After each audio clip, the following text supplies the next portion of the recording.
Voilà, commençons. Une des questions importantes qui a été soulevée par rapport à la Charte canadienne des droits et libertés, c'est celle de savoir si la Charte donne trop de pouvoir aux juges, à la branche judiciaire. D'accord? Une des notions qu'on invoque lorsqu'on fait cette critique de la Charte, parfois, c'est celle de la souveraineté parlementaire, ou encore la notion de suprématie parlementaire. Qu'est-ce que ça veut dire, cette notion? Ça veut dire que l'autorité finale pour l'exercice du pouvoir politique, c'est le Parlement.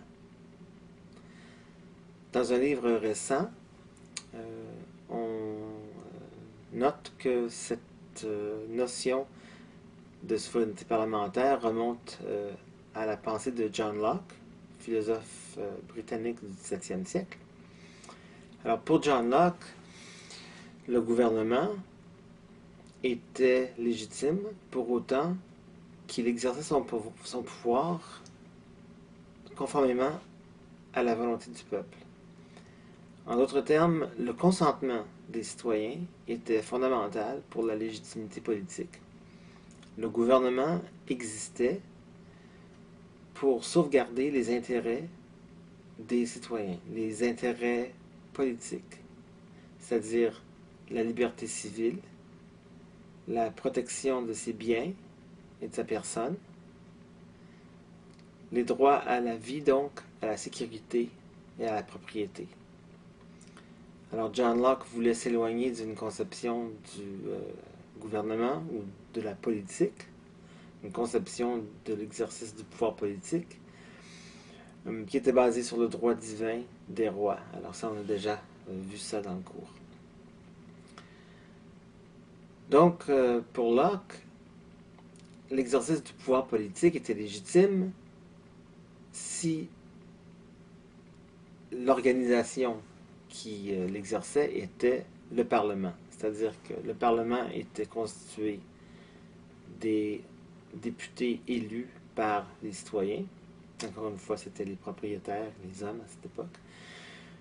Donc, les députés parlementaires exerçaient le pouvoir de façon légitime lorsqu'ils étaient élus par les citoyens et lorsqu'ils agissaient de sorte, lorsqu'ils faisaient des lois qui protégeaient les droits naturels, d'accord, des citoyens.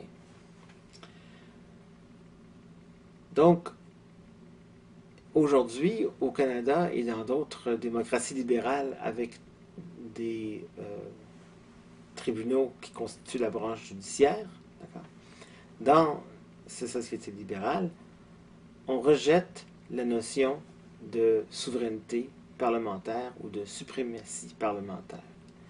C'est parce que dans notre système, le pouvoir politique est partagé par trois branches. La branche législative, c'est-à-dire le Parlement, la branche exécutive et la branche judiciaire. D'accord? Donc, ceci, je puise cette idée dans les écrits de John Rawls, d'accord, dans le libéralisme politique, lorsqu'il dit que dans une démocratie constitutionnelle, lui il parle des États-Unis, mais je crois que ce qu'il dit s'applique également à notre démocratie ici au Canada, dans une démocratie constitutionnelle, le pouvoir légitime est tenu, d'accord, par trois différentes branches en équilibre. Alors, il y en a qui vont dire que depuis 1982, avec notre charte des droits, l'équilibre entre les trois branches du gouvernement a été bouleversé. Pour comprendre ça, il est utile de se rappeler la différence entre la charte des droits de 82 et la Déclaration canadienne des droits de la personne qui a été votée en 1968 par le gouvernement Diefenbaker. La charte des droits est constitutionnalisée. Ça veut dire qu'elle est enchâssée dans la Constitution. Ceci veut dire que elle fait partie de la loi fondamentale du pays. C'est ça, une constitution, c'est la loi fondamentale du pays. La Charte des droits, donc, puisqu'elle est enchâssée dans la Constitution, elle devient la loi, d'accord, une partie de la loi ultime du pays, qui veut dire que toute loi fédérale ou provinciale qui entre en conflit avec un article ou une disposition de la Charte est nécessairement invalide. Alors qu'avec la Déclaration des droits de la personne de 1968, puisque cette déclaration-là ne faisait pas partie de la Constitution du pays, en fait, c'était la Constitution sous la forme de l'acte de l'Amérique du Nord britannique, voté en 1867 au Parlement de Londres, d'accord? Puisque la Déclaration des droits de 68 ne faisait pas partie de la Constitution, elle n'avait pas le poids juridique qu'a notre Charte des droits de la personne, Charte canadienne des droits de 1982. Si une loi fédérale entrait en conflit avec la Déclaration des droits de 68, c'était à un juge ou à un groupe de juges de décider laquelle des deux lois avait préséance.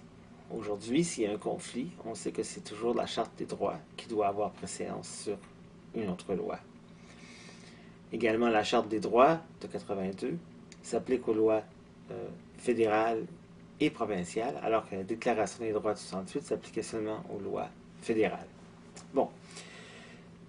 Donc, la Charte des droits, selon certains, a dérangé l'équilibre des pouvoirs, d'accord, détenus par les trois branches du gouvernement. Pourquoi? Ben, le fait que la Charte a été utilisée à maintes reprises pour invalider des lois fédérales ou provinciales, alors ça c'est une des raisons qu'on donne pour penser que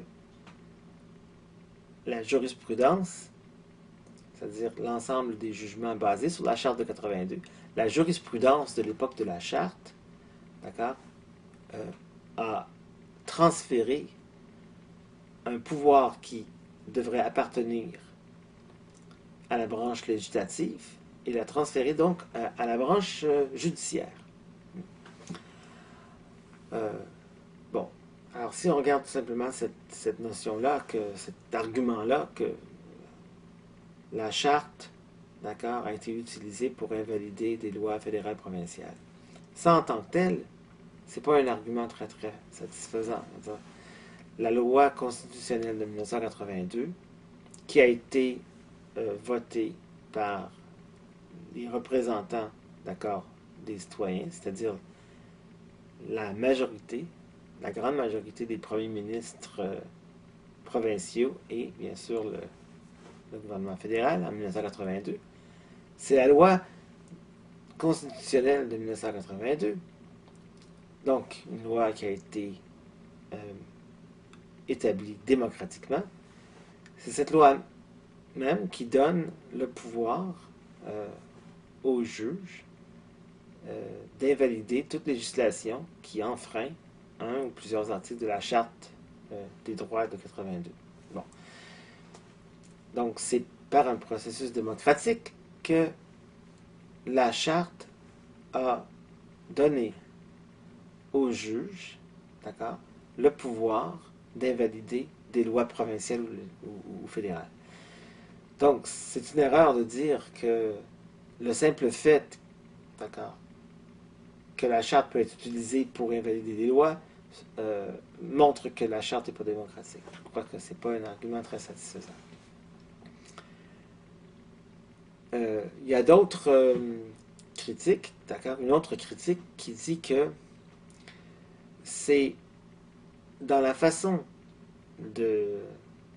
d'utiliser la Charte, d'accord, que les juges de la Cour suprême ont usurpé le pouvoir qui devrait revenir à l'Assemblée législative, d'accord, le pouvoir à la branche législative, d'accord. Alors, un des exemples qu'on a donné, alors ici je regarde un article de Grant Hurstcroft, d'accord. Et selon lui, il y a plusieurs enjeux sociaux, politiques, d'accord, des enjeux de société, de moralité sociale. Il y a de nombreux enjeux qui devraient être décidés par les parlementaires, par les députés élus d'accord, à la Chambre des communes. Ces députés qui sont bien sûr les représentants du peuple. D'accord?